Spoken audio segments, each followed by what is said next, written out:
Here we are again. This time we have our 6-inch Guillows D6 prop. We have the same 1/8 rubber, 600-700 winds. We'll see how she does. Sorry, I have to use my cell phone today.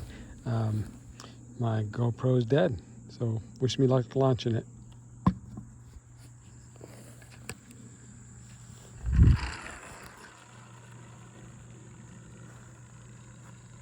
Wow, she's slow with that 6-inch prop from Guillows. Sorry about the video, people. Doesn't fly quite as high as she does with the Peck Polymer 6-inch prop, but you can see she still does pretty good with a 6-inch prop. I may change rubber and see how she does.